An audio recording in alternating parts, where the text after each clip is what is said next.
안녕하세요. 코코냥이입니다. 2021년 1월에 QQQ ETF, 애플, 우버, 코카콜라, 리얼티인컴, SPYG ETF, 팔란티어, 버라이즌을 매수했습니다. 1월 4일 QQQ ETF 한 주를 매수했는데요. 3월까지만 하더라도 나스닥의 폭락으로 인해 비싸게 주고 샀다고 느껴졌었는데 지금 현재 주가와 비교하니 저렴하게 잘 샀다라는 생각이 드네요. 1월 4일 애플 한 주를 매수했으며 1월 12일에 추가로 한 주 더 매수했습니다. 애플 같은 경우는 1월에 8주를 가지고 있었는데 얼른 10주를 채우고 싶은 마음에 2주를 매수했었는데요. 지금 주가와 비슷한 가격대에 샀네요. 요즘 애플 주가를 보면 언제 최고가를 갱신할 수 있을까라는 생각이 듭니다. 1월 12일 우버 한 주를 매수했으며 1월 25일에 추가로 2주 더 매수했습니다. 우버 같은 경우는 코로나 전 일상으로 돌아가 준다면 우버의 매출이 지금보다 더 좋아질 것이라고 생각했었고 그 전에 얼른 차근차근히 사서 모아가야겠다라고 판단이 들어서 1월에 3주를 샀습니다.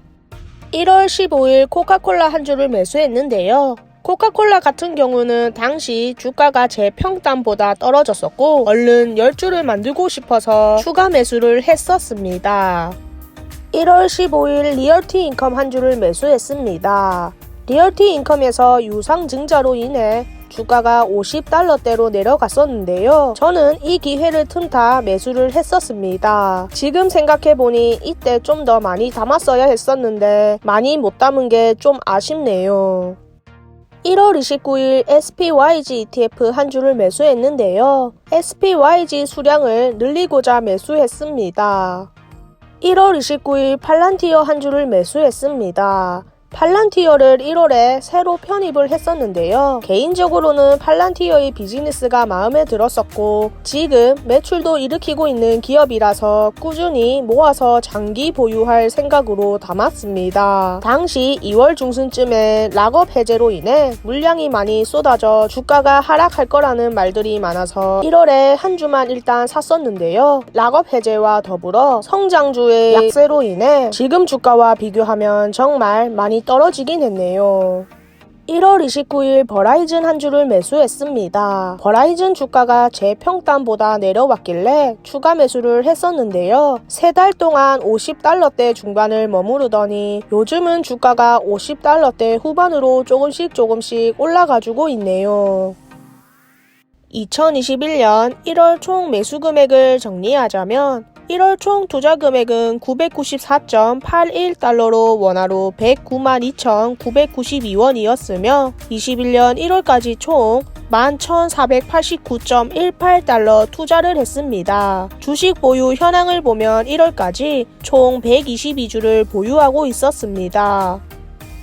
21년 1월 총 배당 금액을 정리하자면 5.35달러로 원화로 5,867원이었으며 전월 대비 15.85달러 감소했습니다. 1월에는 올해 경기가 좋아질 거라는 기대감과 경기 부양책에 대한 기대감으로 1월 초반 중반대까지만 하더라도 장이 엄청 좋았습니다. 그런데 1월 마지막 주에 게임스탑 공매도 사건으로 인해 시장이 불안해지면서 3개월 만에 하락장을 맞이하게 되었었는데요. 당시에는 예상치 못한 사건으로 하락장을 맞이하게 되어서 주식시장은 정말 예민한 시장이구나 라는 생각이 들었었습니다. 저는 당시 오랜만에 하락장을 맞이한 만큼 조심스럽게 분할 매수를 진행했었는데요. 그런데 3월을 지나고 4월이 되어보니 1월 하락장은 3월 장에 비해 귀여운 하락폭이었다라는 생각이 드네요. 이제 곧 본격적으로 실적 발표 시즌인데요. 투자하고 있는 기업이 일을 잘하고 있는지의 여부를 꼭 점검하셨으면 하는 바람입니다. 그럼 저는 다음 영상에서 찾아뵙도록 하겠습니다. 이상 코코냥이였습니다.